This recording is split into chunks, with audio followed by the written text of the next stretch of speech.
ನಮಸ್ಕೃತ್ಯ ನರಂಚೈವ ನರೋತ್ತಮಂ ದೇವೀಂ ಸರಸ್ವತೀಂ ವ್ಯಾಸಂ ತತೋ ಜಯಮುದೀರಯೇ. ನಾರಾಯಣಂ ಗುಣೈಃ ಸರ್ವೈರ್ವಿರ್ಣಂ ದೋಷವರ್ಜಿತಂ ಜ್ಞೇಯಂ ಗಮ್ಯಂ ಗುರುಂಶ್ಚಾಪಿ ನತ್ವಾ ಸೂತ್ರಾರ್ಥ ಉಚ್ಯತೆ. ಓಂ ಸದಾಗಮೈಕವಿಜ್ಞೇಯಂ ಸಮತೀತಕ್ಷರಾಕ್ಷರಂ ನಾರಾಯಣಂ ಸದಾ ವಂದೇ ನಿರ್ದೋಷಾಶೇಷ ಸದ್ಗುಣ. ವಿಶೇಷಣಾನಿ ಯಾನೀಹ ಕಥಿತಾನಿ ಸದುಕ್ತಿಭಿಃ ಸಾಧಯಿಷ್ಯಾಮಿ ತಾನ್ನೇವ ಕ್ರಮಾತ್ ಸಜ್ಜನ ಸಂವಿದೆ. ಏನು ಹೇಳಿದರು? ಉಪಜೀವ್ಯ ಪ್ರಮಾಣಕ್ಕೆ ವಿರುದ್ಧವಾಗಿದ್ದಾಗ ಪ್ರತ್ಯಕ್ಷಾದೇ ರಾಗಮಸ್ಯ ಪ್ರಾಬಲ್ಯೇಪಿ ನ ಉಪಜೀವ್ಯ ಪ್ರಮಾಣ ವಿರೋಧೇ ಪ್ರಾಮಾಣ್ಯಂ ಅಷ್ಟೆಲ್ಲ ಹೇಳಿ ನಚ ಅನುಭವ ವಿರೋಧೇ ಆಗಮಸ್ಯ ಪ್ರಾಮಾಣ್ಯ. ಅನುಭವಕ್ಕೆ ವಿರುದ್ಧವಿದ್ದಾಗ ಆಗಮಕ್ಕೆ ಪ್ರಾಮಾಣ್ಯ ಇಲ್ಲ. ಆಗಮ ಪ್ರಾಮಾಣ್ಯ ಅನುಭವಸ್ಯಾಪಿ ಅಪ್ರಾಮಾಣ್ಯ ಪ್ರಾಪ್ತೇ. ಆಗಮ ಪ್ರಾಮಾಣ್ಯ ಕೂಡ ಸ್ವತಃ ಪ್ರಾಮಾಣ್ಯ ಅಂತ ಹೇಳಿರೋದ್ರಿಂದ ಅನುಭವಕ್ಕೆ ಸಿದ್ಧವಾಗಬೇಕು. ಯಾವ ಪ್ರಾಮಾಣ್ಯ ಅನುಭವಕ್ಕೆ ಸಿದ್ಧವಾಗಬೇಕೋ ಅನುಭವಕ್ಕೆ ವಿರುದ್ಧವಾದಂಥ ಯಾವುದೇ ಒಂದು ವಿಚಾರ ಬಂದರೂ ಕೂಡ ಅದು ಗ್ರಾಹ್ಯ ಅಲ್ಲ. ಬಹು ಪ್ರಮಾಣ ಸಂವಾದಸ್ತ್ಯತಾಢ್ಯ ಹೇತುರೇವಾ ಹೇಳಿದ್ನಲ್ಲ. ಮನೆ ಕರೆಂಟೇ ತೊಗೊಂಡಿಲ್ಲ ಅವರು, ಬೋರ್ವೆಲ್ ವಾಟರ್ ಕನೆಕ್ಷನ್ನು ತೊಗೊಂಡಿಲ್ಲ. ಅವ್ರು ಏನೋ 50 ಲಕ್ಷ ಬಿಲ್ ಬಂತು, ವಾಟರ್ ಬಿಲ್ಲು. ಇದು ನಕ್ಕು ಬಿಡ್ತಾರೆ. ಏನಂತಾನ ಅವನು, ಅವು ಏನಾರು ಮಾಡಿ ನಾ ಇಲ್ಲೇ ಇಲ್ಲ, ಫಸ್ಟ್ ಚೆಕ್ ಮಾಡಲಿ ಅಂತ ಹೇಳ್ತಾನೆ. ಅವ್ನಿಗೇನು ಗ್ಯಾರಂಟಿ ಇದೆ? ಹಾಕ್ಸ್ಕೊಂಡಿಲ್ಲ, ಅದು ಸತ್ತ ಇದೆ. ಅದೇ ಡೌಟ್ ಇದೆ, ಆಗಲಿ ಗಾಬರಿ ಶುರುವಾಗುತ್ತೆ. ಮನುಷ್ಯನ ಸ್ವಭಾವ ಏನೂ ಇಲ್ಲ. ಆ ದೃಷ್ಟಿಯಿಂದ ಅಲ್ಟಿಮೇಟ್ ಭಾರಿ ದೊಡ್ಡದು. ಬರೀ ಆಗಮ ಅನುಭವ ಅಂದರೆ ಫೈನಲ್. ಅದು ಹೆಚ್ಚು ವಿಷಯ ಹೇಳೋದು ಆಗಮ, ಆದರೆ ಕನ್ಫರ್ಮ್ ಮಾಡೋದು ಅನುಭವ. ಗೊತ್ತಾಯ್ತಾ? ಅನುಭವ ಒಪ್ಪದೆ ಹೋದರೆ ಯಾವುದಕ್ಕೂ ಬೆಲೆ ಇಲ್ಲ. ನಚ ಅನುಭವ ವಿರೋಧೇ ಆಗಮಸ್ಯ ಪ್ರಾಮಾಣ್ಯ. ಆಗಮ ಪ್ರಾಮಾಣ್ಯಾನುಭವಸ್ಯ ಅಪ್ರಾಮಾಣ್ಯ ಪ್ರಾಪ್ತೇ. ಬಹುಪ್ರಮಾಣ ಸಂವಾದಶ್ಚ ದಾರ್ಢ್ಯ ಹೇತುರೇವಾ. ಬಹುಪ್ರಮಾಣ ಸಂವಾದ ಎಂದು ಕೂಡ ಅಪೂರ್ವತ ತೆಗೆದುಹಾಕೋದಿಲ್ಲ. ಏನು ಮಾಡುತ್ತದೆ? ಇನ್ನೂ ಕೂಡ ಅಪೂರ್ವತನ ಹೆಚ್ಚು ಮಾಡಿಸೋದು. ಬಹುಪ್ರಮಾಣ ಇರೋದೇ ಅಪೂರ್ವತ. ಇನ್ನು ಹೇಳೋದಾದರೆ ಒಂದು ಹೆಚ್ಚು ಪ್ರಮಾಣ ಇದೆ ಅಂತ ಹೇಳಿದ್ರೆ ಅದೇನದು? ಅದೇ ಅಪೂರ್ವವಾದ ಸಂಗತಿ. ಬಹೂನಾಂ ವಚನೆ ತಸ್ಯೈವ ದರ್ಶನೆ ದಾರ್ಢ್ಯಸ್ಯೈವ ದೃಷ್ಟೇ. ಸಿಂಪಲ್ ಎಕ್ಸಾಂಪಲ್ ಕೊಡ್ತಾರೆ. ಬಹೂನಾಂ ವಚನೆ ತಸ್ಯೈವ ದರ್ಶನೆ ದಾರ್ಢ್ಯಸ್ಯ ಏವ ದೃಷ್ಟೇ. ತುಂಬ ಜನ ಹೇಳಿದರು, ಅನುಸರಿಸೋದ, ಅದು ಕಾಣಿಸ್ತು. ಇದೇ ದಾರಿ ಅಂತ ಹೇಳಿದರು. ತುಂಬ ಜನ ಹೇಳ್ತಾ ಹೋದ್ರು, ನೋಡಿದಾಗ ಕಾಣಿಸ್ತು. ಏನಾಯ್ತು ಅದರಿಂದ? ಬಹು ಪ್ರಮಾಣ ಸಿದ್ಧವಾಯ್ತು, ಅವ್ರದ್ದು ವಿರುದ್ಧವಾಯ್ತು. ಅದರಿಂದ ಹೆಚ್ಚಿನ ಅದನ್ನೇ ಹೇಳ್ತಾರೆ. ಬೇರೆ ಸ್ವಲ್ಪ ಬೇರೆ ಹೇಳಿ ಅಂತ ಕೇಳಿ ಹೇಳಬೇಕಾದ್ರೆ ಎಲ್ಲರೂ ಒಂದೇ ದಾರಿ ಹೇಳ್ತಾರೆ. ಸ್ವಲ್ಪ ಬೇರೆ ಹೇಳಿ ಅಂತ ಕೇಳಿದ್ರೆ ಏನರ್ಥ? ಖುಷಿಯಾಗುತ್ತೆ ಅವ್ರಿಗೆ, ಒಂದೇ ಹೇಳ್ತಿದ್ದಾರೆ ಎಂದು ಕೂಡ ಬೇರೆ ಅಂತ ಅನಿಸೋದಿಲ್ಲ. ದಾರ್ಢ್ಯಮೇವ, ಅದಕ್ಕೆ ದಾರ್ಢ್ಯಮೇವ ದೃಷ್ಟೇ. ಸರ್ವ ಅವಿವಾದ ಸ್ಥಳೇ ಏವ ಕಥಂಚಿತ್ ಅನುವಾದಕತ್ವಂ ನ ಚಾತ್ರ ಸರ್ವಾವಿವಾದ ಏಕತ್ವವಾದಿನಾಮೇವ ವಿವಾದ ದರ್ಶನ. ಇನ್ನೊಂದು ಕಾರಣ ಕೊಡ್ತಾನೆ. ಇನ್ನೊಂದು ಕಾರಣ, ಸರ್ವ ಅವಿವಾದ ಸ್ಥಳೇ ಏವ ಕಥಂಚಿತ್ ಅನುವಾದಕತ್ವ. ಯಾರಿಗೂ ವಿಚಾರದ ಬಗ್ಗೆ ಏನೇನೇನೇನೂ ಡೌಟ್ ಇಲ್ಲ. ಅಂಥದ್ರ ಬಗ್ಗೆ ಏನಾದ್ರು ಹೇಳಿದರೆ ಕಥಂಚಿತ್ ಅನುವಾದಕತ್ವ, ಅಲ್ಲೂ ಪುನರುಕ್ತಿ ಇತ್ಯಾದಿ ದಾರ್ಢ್ಯ ಕಾರಣ ಆಗುತ್ತಿಲ್ಲ ಅಂತಲ್ಲ. ಏನೋ ಒಂದು ಮಾತು ಹೇಳುವುದು ಕೊನೆ ಪಕ್ಷ. ಎಲ್ಲರಿಗೂ ಗೊತ್ತು ಹೇಳ್ತಾರೆ, ಏನು ದೊಡ್ಡ ವಿಚಾರ ಅಂತ ಹೇಳ್ತಾರಲ್ಲ, ಹಾಗೆ ಅದೇನೂ ಅಲ್ಲ. ಅಂಥ ಪ್ರಸಂಗ ಇಲ್ಲ. ಈಗ ನೀವೇ ಗಲಾಟೆ ಮಾಡ್ತಿದ್ದೀರಿ ಐಕ್ಯ ಅಂಥೇಳಿ, ಅದಕ್ಕೆ ಭೇದ ಹೇಳಿದ್ರು, ಸರಿ ಇದೆ. ಅದಕ್ಕೆ ಎಲ್ಲರೂ ಭೇದ ಹೇಳಿದರೆ ಐಕ್ಯ ಹೇಳಾಗಿಲ್ಲ. ನಿಮ್ಮಂಥವ್ರಿಗೆ ಐಕ್ಯ ಹೇಳ್ತೀರಿ. ಆದ್ದರಿಂದಾನೇ ಏನು ಮಾಡಿದರು? ಭೇದನ ಗಟ್ಟಿ ಮಾಡಿದ್ರು ಅಷ್ಟೇ. ಅದು ಪುನರುಕ್ತಿ ಆಗಲಿಲ್ಲ, ದಾರ್ಢ್ಯಕ್ಕೆ ಕಾರಣ ಆಯ್ತು ಹೊರತು ಬೇರೆ ಅಲ್ಲ. ಸರ್ವ ಅವಿವಾದ ಸ್ಥಳೇ ಏವ ಕಥಂಚಿತ್ ಅನುವಾದಕತ್ವಂ. ಉದಾಹರಣೆ, ನೀವೆಲ್ಲ ಕೂತಿದ್ದೀರಿ, ಮತ್ತೆ ನೀವೆಲ್ಲ ಕೂತಿದ್ದೀರಿ. ಸರಿ ಹೇಳೋದಕ್ಕೆ ಅದಕ್ಕೀಗ ಒಂದ್ಸರ್ತಿ ಹೇಳ್ದೆ ಯಾರೋ ಕೇಳಿಕೊಟ್ರು, ಆಮೇಲೆ ಹೇಳ್ತೀವಿ ತಲೆ ಕೆಟ್ಟೋಯ್ತು ಅಂತ ಹೇಳ್ತಾರೆ. ಅದಕ್ಕೆ ಸುಳ್ಳು ಹೇಳ್ತಾ ಹೇಳ್ತೀರಲ್ಲ, ತಲೆ ಕೆಟ್ಟು ಹೇಳಿದ್ದೇ ಹೇಳ್ತಾರೆ ಅಂತೇಳಿ. ಅಂಥ ಹೊತ್ತಿನಲ್ಲಿ ವಿವಾದ, ಒಬ್ಬರು ವಿವಾದ ಇದ್ದರೂ ಕೂಡ ಏನು ಬಂತಾಗ ಸ್ವಲ್ಪ ಏನೋ ಶುರುವಾಯಿತು. ನೀವು ವಿವಾದ ಮಾಡ್ತಿದ್ದೀರಲ್ಲ, ಈಗ ಐಕ್ಯ ಹೇಳ್ತಕ್ಕೆ ಹೊಟ್ಟಿದ್ದೀರಲ್ಲ, ಅದಕ್ಕೇನೆ ಗಟ್ಟಿ ಮಾಡಿದ್ರು ಅಷ್ಟೇ ಹೊರತು ಬೇರೆ ಕಾರಣ ಇಲ್ಲ. ಬಹು ಪ್ರಮಾಣ ವಿರೋಧೇ ಚ ಏಕಸ್ಯ ಏಕತ್ವವಾದಿನಾಮೇವ ವಿವಾದ ದರ್ಶನ. ಬಹು ಪ್ರಮಾಣ ವಿರೋಧೇ ಚ ಏಕಸ್ಯ ಅಪ್ರಾಮಾಣ್ಯಂ ದುಷ್ಟಂ ಶುಕ್ತಿರಜತಾದೌ. ದೃಷ್ಟಾಂತ ಕೊಡ್ತಾರೆ. ಬಹು ಪ್ರಮಾಣ ವಿರೋಧೇ ಚ ಏಕಸ್ಯ ಅಪ್ರಾಮಾಣ್ಯಂ ದುಷ್ಟಂ ಶುಕ್ತಿರಜತಾದೌ. ಶುಕ್ತಿರಜತ ಗಲಾಟೆ ಬಂತೀಗ. ಅದು ರಜತ ಅಂತ ಒಬ್ಬ, ಶುಕ್ತಿ ಅಂತ ಒಬ್ಬ. ತುಂಬ ಹೊತ್ತು ನೋಡ್ಕೊಂಬಂದ್ರೆ ಇಲ್ಲಪ್ಪ ಅದು ರಜತನೇ ಅಂತ ಕೆಲವು ಹೇಳಿದ್ರು, ಇಲ್ಲ ಸುತ್ತೀರಿ ಅಂತ ಕೆಲವು ಹೇಳಿದ್ರು. ಹೆಚ್ಚಿನ ಯಾವುದನ್ನು ಹೇಳ್ತಾರೆ, ಏನು ಮಾಡ್ತಾರೆ ಈಗ? ಇವತ್ತು ಕೂಡ ಎಲೆಕ್ಷನ್ನಲ್ಲಿ ಏನಿದೆ, ಇವತ್ತು ಹೆಚ್ಚಿನ ಮೆಜಾರಿಟಿ ಕಾನ್ಸೆಪ್ಟ್ ಇದ್ದೇ ಇದೆ ಗೊತ್ತಾ. ಬಹುಪ್ರಮಾಣ ಸಂವಾದಶ್ಚ ತಾರ್ಢ್ಯ ಹೇತುರೇವ. ಮತ್ತು ಹಾಗೆ ಜಡ್ಜಸ್ಸು ಹಾಗೆ 3ರಲ್ಲಿ 2 ಒಪ್ಪಿದ್ರೆ ಆಯಿತು, 5ರಲ್ಲಿ 3 ಒಪ್ಪಿದ್ರೆ ಆಯಿತು. ಈ ಥರ ಒಂದು ವ್ಯವಸ್ಥೆ ಇರೋದ್ರಿಂದ ಎಂದೂ ಕೂಡ ಏನಾಗಲಿಲ್ಲ, ಅದು ಹೆಚ್ಚನ್ನು ಹೇಳಿದ್ರು ಸರಿಯಲ್ಲ. ಯಾಕೆಂದರೆ ಅಪೂರ್ವತ ಇಲ್ಲ ಅದರಲ್ಲಿ. 2 ಹೇಳಿದ್ದೆ ಕರೆಕ್ಟ್. ಇವ್ರ ಪ್ರಕಾರ ಏನಾಗಬೇಕಾಗಿದ್ರೆ 100 ಕಮಿಟಿಯಲ್ಲಿ ಒಬ್ಬನೇ ಅಗೇನೆಸ್ಟ್ ಮಾಡಿದ್ರೆ ಅವನ್ನೇ ಫೈನಲ್. ಇದೇ ಅದು ಪ್ರೆಸಿಡೆಂಟ್ ಮಾಡಿದ್ರು, ಚೇರ್ಮನ್ ಮಾಡಿದ್ರು ಇಲ್ಲ. ಯಾಕೆಂದರೆ ಬಹುಪ್ರಮಾಣಿಕರು ಅವನು ಹೇಳಾಗಿಲ್ಲ, ಗೊತ್ತಾಯ್ತಾ. ಎಲ್ಲ ಕೇಳ್ಕೊಂಡು ಒಂದು ಈಕ್ವಲ್ ಬಂದಾಗ ತಾನು ಹೇಳ್ಬೋದು. ಈಕ್ವಲ್ ಬಂದುಬಿಟ್ರೆ ತಾನು ಜಡ್ಮೆಂಟ್ ತೊಗೋಬೋದು ಅಷ್ಟೇ ಹೊರತು ಉಳಿದಂತೆ ಒಪ್ಪಲೇಬೇಕು, ಬೇರೆ ಬೈಂಡಿಂಗ್ ಆಗ್ತಾನೆ. ಅಂಥ ಹೊತ್ತಿನಲ್ಲಿ ಇದು ಹೇಗೆ ಸಾಧ್ಯ? ಇದೆಲ್ಲ ಏನು ಅರ್ಥ ಮಾಡ್ಕೋಬೇಕು ಪಾಯಿಂಟಿಂದ ಅಂದರೆ, ಭೇದವಾಕ್ಯಗಳು ಇಲ್ಲ ಅಂತ ಅವ್ರು ಹೇಳೋದಿಲ್ಲ. ಪ್ರತ್ಯಕ್ಷಕ್ಕೂ ಭೇದ ಗೊತ್ತಾಗುತ್ತೆ, ಅನುಮಾನಕ್ಕೂ ಗೊತ್ತಾಗುತ್ತೆ, ಆಗಮಕ್ಕೂ ಗೊತ್ತಾಗುತ್ತೆ. ಎಲ್ಲ ಏನದು? ಅನುವಾದಕ. ಅನುವಾದಕ ಅಂದ್ರೇನು? ಎಲ್ಲರಿಗೂ ಗೊತ್ತಿರೋ ಸಂಗತಿ ಆದ್ದರಿಂದ ಅದನ್ನು ಹೇಳಿ ಅಲ್ಲ ಅಂತ ಹೊಸ್ತು ಹೇಳಬೇಕಾಗಿದೆ. ಅದಕ್ಕೆ ಹೇಳ್ತಾರೆ ಹೊಸ್ತು ಹೇಳಿ. ಇದು ಕಾಂಟ್ರಾಕ್ಟ್ ಮಾಡಿದ್ರೆ ಹೊಸ್ತು ಹೇಳಬಾರ್ದು. ಫಸ್ಟ್ ಇಯರ್ ಓದಿ ಸೆಕೆಂಡ್ ಇಯರ್ ಓದ್ತಿದ್ದಾರೆ. ಫಸ್ಟ್ ಇಯರ್ ಹೇಳಿದ್ದೆಲ್ಲ ತಪ್ಪು ಅಂತ ಹೇಳ್ಬಿಟ್ರೆ ಗತಿ ಏನಾಗಬೇಕು? ಮತ್ತೆ ಅನುವಾದಕ ಫಸ್ಟ್ ಇಯರ್ ಹೇಳಿದ್ದೆಲ್ಲ ಅನುವಾದಕ, ಥರ್ಡ್ ಇಯರ್ 2 ಅನುವಾದಕ, MA ಹೋದ BA ಎಲ್ಲ ಅನುವಾದಕ. ಈ ರೀತಿ ಯಾರಿಗೆ ಓದಿ ತಪ್ಪು ಓದ್ದಾಗ ಆಯ್ತು ಎಷ್ಟು ದಿವಸ ಕಾಲ. ವಿಶೇಷ ತಿಳ್ಕೊಂಡ, ಓ ಮೊದಲು ಅಷ್ಟೇ ಎಷ್ಟು ವಿಷಯ ಗೊತ್ತಾಯ್ತು ಅಂತ. ಜ್ಞಾನ ವೃದ್ಧಿಯಾಗೋದನ್ನು ಅಪೂರ್ವತ ಅಂತಾರೆ ಹೊರತು ಇರೋ ಜ್ಞಾನಕ್ಕೆ ವಿರುದ್ಧವಾಗಿ ಮಾತಾಡೋದು ಇನ್ನೂ ಕೂಡ ಅಪೂರ್ವತ ಅನಿಸೋಕ್ಕೆ ಸಾಧ್ಯ ಇಲ್ಲ. ನಜ ಅನೇಕ ಜನ ಒಂದು ವಿಷಯ ಹೇಳಿದ, ಒಬ್ಬನೇ ಹೊಸ ವಿಷಯ ಹೇಳಿದ, ಅದಿರೋದೇ ಉಳಿದವ್ರಿಗೆ ಗೊತ್ತಿದ್ದಿಲ್ಲ. ಓ ಖುಷಿ ಆಯ್ತು ಅವ್ರಿಗೆ ಹೊಸ್ತು ಹೇಳಿದ ಅಂತೇಳಿ. ಅಷ್ಟೇ ಹೊರತು ಅದೇನು ಅಷ್ಟು ಜನಕ್ಕೆ ವಿರುದ್ಧವಾಗಿ ಹೇಳಿದ್ದಲ್ಲದು. ಅವ್ರು ಹೇಳಿ ಹೆಚ್ಚು ಹೇಳಿದ ಒಂದು ವಿಷಯ, ಅದು ಹೇಳಿದ್ದೆಲ್ಲ ತಪ್ಪು. ಪೂರ್ವ ಪಕ್ಷಿಗಳ ಮಾತದು ತಪ್ಪು ಅಂತ ಪ್ರಮಾಣ ಇಲ್ಲದೆ ಮಾತಾಡಿರ್ತಾನೆ. ತಪ್ಪು ಪ್ರಮಾಣ ಇದ್ದು ಮಾತಾಡ್ತಿದ್ದೀವಲ್ಲ ನಾವೀಗ. ಪ್ರಮಾಣ ಇದ್ದದ್ದನ್ನು ಎಷ್ಟೇ ಜನ ಹೇಳಿದ್ರು ಕೂಡ ಬೇರೆಯವರು ಏನಂತಾಗ್ಲಿಕ್ಕೆ ಸಾಧ್ಯ ಇಲ್ಲ, ಅನುವಾದಕ್ಕಾಗಲಿ ಸಾಧ್ಯ ಇಲ್ಲ. ಅದು ದಾರ್ಢ್ಯಕ್ಕೆ ಕಾರಣ ಆಗತ್ತೆ ಹೊರತು ಅನುವಾದ ಅಂತ ಅನಿಸೋದಿಲ್ಲ. ಇವತ್ತು ಮಧು ವಿಜಯ ಇದೆಯಪ್ಪ. ವಿಶ್ವಮಿಥ್ಯ ವಿಹರವಣವಾನ್ ಆತ್ಮನಾಂ ನಾಸ್ತಿ ಭೇದ ದೈತ್ಯ ಇತ್ತಂ. ಈ ರೀತಿ ಹೇಳಿದರು, ಅದು ಸರಿಯಲ್ಲ, ಅದು ಅನುವಾದ. ಗೊತ್ತಾಯ್ತಾ? ಅವ್ರು ಹೇಳಿದ್ರು 4×4 = 28 ಅಂತ ಹೇಳಿದ್ರು ತಪ್ಪಲ್ಲ, ಅದು ಸರಿಯಲ್ಲ, ಇದು ಸರಿ, ಅದು ಕರೆಕ್ಟ್. ಅವ್ನು ಹೇಳಿಯೇ ಇಲ್ಲ ಹೇಳಿದ್ರೆ ತಪ್ಪು. ಗೊತ್ತಾಯ್ತು? ಅವ್ನು ಸರಿಯಾಗಿ ಹೇಳಿದ್ರು 16 ಅಂತ ಹೇಳಿದ್ರೆ ತಪ್ಪು. ಯಾಕೆ? ಅಪೂರ್ವತ ಆಗಿಲ್ಲ, ಎಲ್ಲರಿಗೂ ಗೊತ್ತಿರೋ ಸಂಗತಿ ಆದ್ದರಿಂದ 17 ಅಂತ ನಾನು ಹೇಳ್ತೀನಿ ಅಂದರೆ ತಪ್ಪಾಗುತ್ತೆ. ಅದು ಒಬ್ಬನೇ ತಪ್ಪಿಸ್ತಾಗ್ತಾರೆ ಬೇರೆ. ಅಂದರೆ ಇದು ಯಾತಕ್ಕೆ ಗೊತ್ತು ಹೇಳ್ತಿರೋದು ಅಂದರೆ, ಈ ವಾದ ಇಟ್ಕೊಂಡೇ ಅವ್ರು ಮುಂದೆ ಬಂದಿರೋದು. ಈಗ ಈ ವಾದ ತುಂಬ ತಲೆ ಕೂತಿದೆ ಈಗ. ಓ ಭಾರಿ ಅಪೂರ್ವ ಹೇಳ್ತಾರೆ ಅಂತ ಹೇಳಿಬಿಟ್ಟು ಅದಲ್ಲ ಅಂತ ಹೇಳೋದಕ್ಕೆ ಇಷ್ಟ ಡಿಟೇಲಾಗಿ ಹೇಳ್ತಿದ್ದಾರೆ. ಬಹುಪ್ರಮಾಣ ವಿರೋಧೇಚ ಏಕಸ್ಯ ಅಪ್ರಾಮಾಣ್ಯಂ ದುಷ್ಟಂ ಶುಕ್ತಿರಜತಾದೋ. ಒಬ್ಬನು ರಜತ ಅಂದ, ಉಳಿದವರೆಲ್ಲ ಶುಕ್ತಿ ಅಂತ ಹೇಳಿದರು. ಯಾರು ಮಾತು ಹೊಡಿತೀಗ? ಇವನು ಹೋಗಿಲ್ಲ ಅಲ್ಲಿಗೆ, ಇವನು ಹೋಗಕ್ಕೆ ಆಗ್ತಾ ಇಲ್ಲ, ಕಾಲು ಸರಿ ಇಲ್ಲ, ದೂರಿಂದ ಕಾಣ್ತಾ ಇಲ್ಲ. ಈಗ ಅಷ್ಟು ಜನ ಹೇಳಿದ್ರಿ, ಒಬ್ಬನೇ ಶುಕ್ತಿ ರಜತ ಅಂತ ಹೇಳಿದ್ರು, ಉಳಿದವರೆಲ್ಲ ಶುಕ್ತಿ ಅಂತ ಹೇಳಿದಾಗ ಯಾರ ಮಾತಿಗೆ ಬೆಲೆ ಬಂತು? ಶುಕ್ತಿಗೆ ಬೆಲೆ ಬಂತು. ನಚ ತಾನೊಬ್ಬರೇ ನೋಡಿದ, ಅಷ್ಟು ಜನ ಹೇಳಿದ್ದಕ್ಕೂ ವಿರುದ್ಧ ಕಂಡ್ರೆ ಬೋಧುತ್ತೆ. ಅವರೆಲ್ಲರೂ ಸೋತ್ರೆ ತಪ್ಪಾಗದ ಲೆಕ್ಕ. ತಾನು ಕಣ್ಣಾರೆ ಕಂಡ, ಕರೆಕ್ಟ್ ಇತ್ತು. ಅವಾಗ ಯಾರು ಹೇಳಿದ್ರು ಎಷ್ಟು ಜನ ಲೆಕ್ಕ ಕೌಂಟೇ ಆಗೋದಿಲ್ಲ, ಎಷ್ಟು ಕೋಟಿ ಜನ ಹೇಳಿದ್ರು ತಪ್ಪೇ. ತನಗೆ ಅಷ್ಟೇ ಗೊತ್ತಿಲ್ಲದೆ ಹೋದಾಗ ಇನ್ನೊಬ್ಬ 2 ಪ್ರಮಾಣಗಳು ಹೆಚ್ಚೆಚ್ಚು ಹೇಳ್ತಾ ಹೋದರೆ ಅದು ದಾರ್ಢ್ಯಕ್ಕೆ ಕಾರಣ ಆಗುತ್ತೆ. ಗೊತ್ತಾಯ್ತಾ? ತಪ್ಪು ಹೇಳಿದಾಗ ಅದು ಯಾವ ಕಾಲಕ್ಕೂ ಅನುಭವ ಒಪ್ಪೋದಿಲ್ಲ. ನಚ ದೋಷಜನ್ಯತ್ವಾದೇವ ದುರ್ಬಲತ್ವಮಿತಿ ವಿರೋಧ. ನೋಡಿ, ಅದು ದೋಷಜನ್ಯ, ಅದರ ದುರ್ಬಲ ಅಂತ ಹೇಳೋದಾದರೆ ಬಹು ಪ್ರಮಾಣ ವಿರುದ್ಧಾನಾಂ ದೋಷಜನ್ಯತ್ವ ನಿಯಮ ಹೇಳಿದ್ದು ಹಾಗಲ್ಲ. ದೋಷಜನ್ಯತ್ವ ಇದ್ದಲ್ಲಿ ದುರ್ಬಲ ಅಂತ ಹೇಳೋಣ. ಆದರೆ ಇದು ದೋಷಜನ್ಯ ಅಂತ ಹೇಳೋದಿಲ್ಲ, ಇಲ್ಲಿ ಸಮಸ್ಯೆ ಇರೋದಲ್ಲೇ.